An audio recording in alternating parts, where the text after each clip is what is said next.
ಇನ್ನು ಓಂ ಪ್ರಕಾಶ್ ಪತ್ನಿ ಪಲ್ಲವಿ ಒಂದು ವಾರದ ಹಿಂದಿನ ವಾಟ್ಸಪ್ ಚಾಟ್ ಈಗ ಪಬ್ಲಿಕ್ ಟಿವಿಗೆ ಲಭ್ಯವಾಗಿದೆ.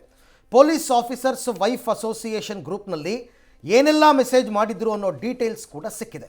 ಸಾಕಷ್ಟು ಆರೋಪಗಳನ್ನು ಮಾಡಿದ್ದ ಪಲ್ಲವಿ ಅವರನ್ನು ಆ ಬಳಿಕ ಗ್ರೂಪ್ನಿಂದ ಎಕ್ಸಿಟ್ ಮಾಡಿಸಲಾಗಿತ್ತು. ಗ್ರೂಪ್ ಅಡ್ಮಿನ್ ಅವ್ರನ್ನ ತೆಗೆದಿದ್ರು ಅಂತ ಅನಿಸುತ್ತೆ, ಅಥವಾ ಇವರೇ ಎಕ್ಸಿಟ್ ಆಗಿದ್ರೆ ಏನೋ ಗೊತ್ತಿಲ್ಲ.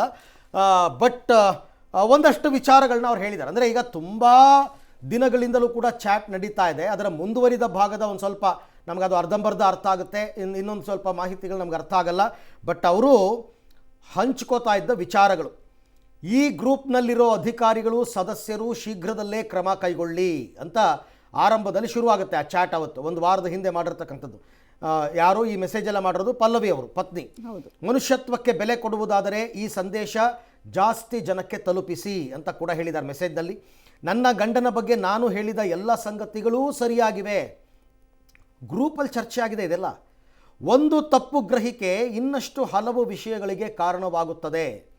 ನನ್ನ ಗಂಡ DGP ಹುದ್ದೆಯ ಕೊನೆಯ ಕೆಲವು ತಿಂಗಳುಗಳಲ್ಲಿ ಪ್ರತಿ 10ರಿಂದ 15 ದಿನಗಳಿಗೊಮ್ಮೆ ಒಬ್ಬ ಪೊಲೀಸ್ ಅಧಿಕಾರಿ ಸುಸೈಡ್ ಮಾಡ್ಕೋತಾ ಇದ್ರು. ಅಂದರೆ ಇವರು ಅಂಡರ್ನಲ್ಲಿ ಬರೋ ಪೊಲೀಸ್ ಆಫೀಸರ್ ಸುಸೈಡ್ ಮಾಡ್ಕೋತಾ ಇದ್ರು. ಪ್ರತಿಯೊಂದು ಪ್ರಕರಣವನ್ನು ಮಾನಸಿಕ ಅಸ್ಥಿರತೆ ಅಂತ ಹೇಳ್ತಾ ಇದ್ರಂತೆ. ಓಂ ಪ್ರಕಾಶ್ ಬಳಿಯೂ ರಿವಾಲ್ವರ್ ಇದೆ, ಕೂಡಲೇ ವಶಪಡಿಸ್ಕೊಳ್ಬೇಕು. ಹ್ಯಾಕ್ ಅಥವಾ ಕಣ್ಮರೆಯಾಗುವ ಮೊದಲು ಮೆಸೇಜನ್ನು ಸೇವ್ ಮಾಡಿ ಅಂತ ಹೇಳಿದ್ದಾರೆ ಅವರು. ಈ ಮೆಸೇಜ್ಗಳನ್ನ ಸೇವ್ ಮಾಡ್ಕೊಳ್ಳಿ. ಪ್ರತ್ಯೇಕವಾಗಿ ವಾಸಿಸಲು ಕೇಳುತ್ತಿದ್ದೇನೆ, ಆದರೆ ಯಾವುದೇ ಪ್ರಯೋಜನವಾಗಿಲ್ಲ. ಆ ಅಂಶ ಪ್ರಸ್ತಾಪ ಆಗಿದೆ.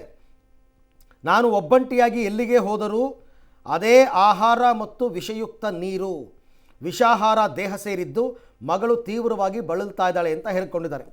ಇದನ್ನೆಲ್ಲ ನೋಡಿಕೊಂಡು ಸುಮ್ಮನೆ ಕೂರೋದಕ್ಕೆ ಸಾಧ್ಯ ಇಲ್ಲ. ವಿಷಪ್ರಾಶನವು ನೀವು ಓದಲು ಕೇವಲ ಒಂದು ಪದ ಅಷ್ಟೇ. ಇದು ತುಂಬ ನೋವಿನಿಂದ ಕೂಡಿದೆ, ಸರಿಯಾದ ತನಿಖೆ ಆಗಬೇಕು. ಅಜಿತ್ ದೋವಲ್ ಅವರ ಗಮನಕ್ಕೆ ತನ್ನಿ ಅಂತೆಲ್ಲ ಹೇಳ್ಕೊಂಡಿದ್ದಾರೆ. ರಾಷ್ಟ್ರೀಯ ಭದ್ರತಾ ಸಲಹೆಗಾರನ ಗಮನ. ಇದು ರನ್ಯಾರಾವ್ ಪ್ರಕರಣಕ್ಕಿಂತ ತುಂಬ ಅಪಾಯಕಾರಿ. ನನ್ನ ಮಗಳು ಮತ್ತು ನನಗೆ ಏನಾದರೂ ಸಂಭವಿಸಿದರೆ, ಮುಂದೆ ಏನಾದರೂ ಆದರೆ ಅದಕ್ಕೆ ನನ್ನ ಗಂಡನೇ ಕಾರಣ. ಒಂಥರ ಡೆತ್ ನೋಟ್ ಇದ್ದಂಗೆ ಇದೆ ಇದು. ನಾನು ಕಷ್ಟ ಅನುಭವಿಸಬೇಕಾಗುತ್ತೆ. ಇದು ನೋವಿನ ಸಂಗತಿ. ನಮ್ಮ ನೋವು ನಿಧಾನವಾಗಿ ಹೆಚ್ಚಾಗ್ತಾ ಇದೆ, ಏನು ಮಾಡೋದು ಅಂತೆಲ್ಲ ಒಂದಷ್ಟೆಲ್ಲ ವಿಚಾರಗಳು. ಅಂದರೆ ಅದು ಒಂದೇ ದಿನದಲ್ಲಿ ಬ್ಲಾಸ್ಟ್ ಆಗಿರುವಂಥದ್ದಲ್ಲ.